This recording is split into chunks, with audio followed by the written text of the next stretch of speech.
Hello everyone and welcome to the Wolfszeit channel! Today we have a very special, always special topic, the glass cannon build. So it's basically exactly how it sounds like. It's a skinny Sheevra, only with 100 hit points, but if she hits, then he 2024, she. Or maybe it identifies as an Apache attack chopper because it plays like that. So you have only 100 hit points and this is pretty low. But when you hit with that, then it's hitting like an Apache attack chopper. So basically you hit with ecumenical spells and elementalism and necromancy on the battlefield. And I know that you can write cannon with 2 N's like it's normally, but you have a character limit here.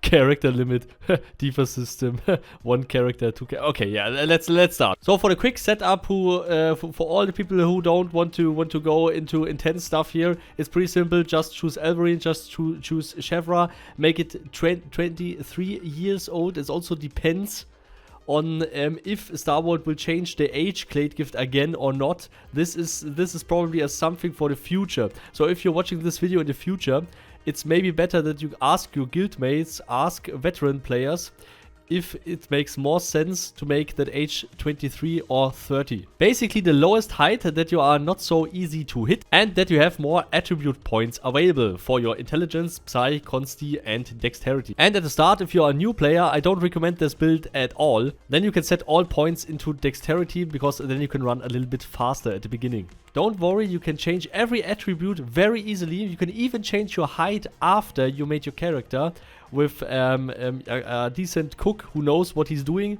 Then you can also shrink or grow. And with the age, you need a veteran alchemist to decrease or increase your age. So even if you fucked up there, it's no problem, you can still correct that. It just costs a lot of gold. But I'm not recommending this setup for any new players because this is very hardcore to play. But if you can truly evade attacks and stuff like this build is deadly. Especially when you're playing in a group where you are protected by the mage protectors. For example, you have a lot of Thruzors in the guild or stuff like this. So here are the basic stats. The link for this exact mortal data character sheet is in the description. So you can also look it up there and maybe tweak it to your likings. And I've seen in the videos of past years, the +4 here, for example, comes from the Clade gifts and the +15 here comes from your weight.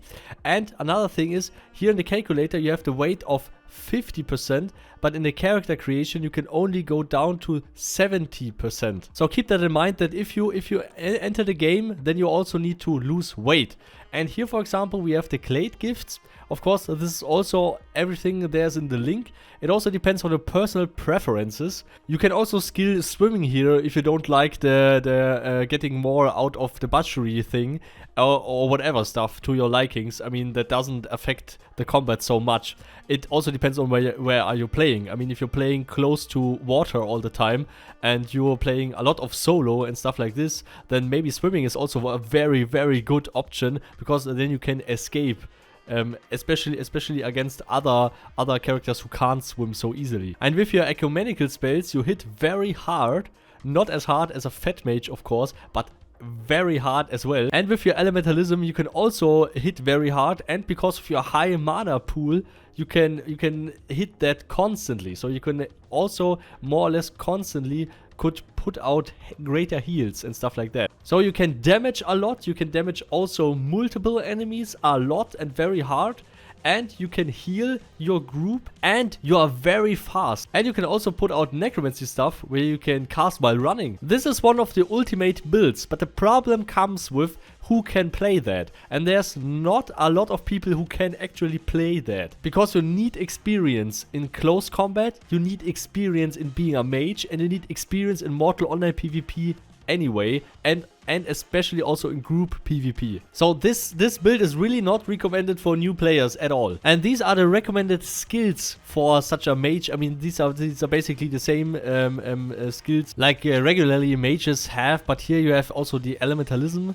Then you also have the necromancy and the ecumenical. And because of your high mana pool, you can use all of this in battles. The only downside is you have just 100 health points. And what does this mean in PvP? I mean, everyone wants to target the mages, of course. So you need proper protection for that. And good protection is the Iron Fur. I mean, you can combine, of course, a lot of other scales and Iron Fur and Iron Silk and Blood Silk and stuff like that. Or Iron Silk together, depending on who you're fighting against. That you at least can tank 1 hit or 2 hits. But on the other side, the damage output of this character is insane. In combination with the speed, in combination that you can use necromancy, in combination that you can use elementalism. But on the other side, 3 arrows and you're dead. So positioning for this character is key in combat. And this needs a lot of practice. It really needs a lot of practice in small scale PvP, even in bigger scale PvP,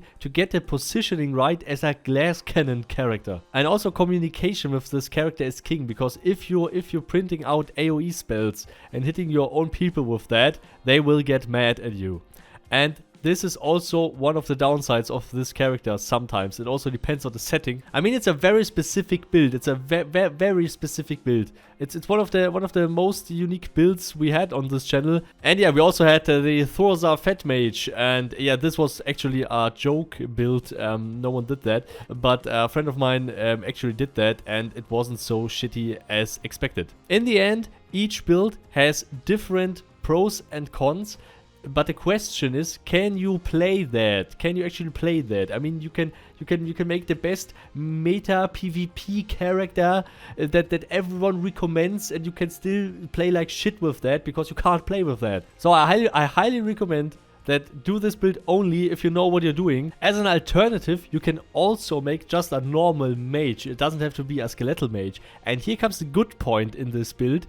If you want to make this build, you can first make a normal mage out of this build, and then later you can decide to make, for example, this build. Because you can also change your age, you can change your height, and you can also change all your skills. So basically you can just try it out. So you can make a normal mage and then later can decide to specify, for example, in this build. And I hope with the upcoming Divas system, every one of us has a second character slot and we can try out a little bit more different builds. Because if you're, for example, stuck right now with one account and you're just playing a Thorza and stuff and you want to experience a mage or something like that, then you have currently a problem, because then you have to pay $15 US a month just to try it out. So basically, leave your opinion in the comments, would be really awesome, and please leave a like and subscribe, would be really awesome, by the way. And share it with your friends, your guildmates and stuff. Maybe you know someone who's playing mage and want to specify in a very hardcore direction, then maybe this is something for him. Or her, or Apache attack, I give up. So special thanks to all the supporters, of course: Carmel, Professor Lukario, Rhonus, Paarthurnax, Cologne, Bulldog, Giovanni, Vargas, RealMadWurst, MIP, Greta, you, and all the others, of course. So always get your Apache attack chopper hard. I mean party hard. See you all next time. Goodbye.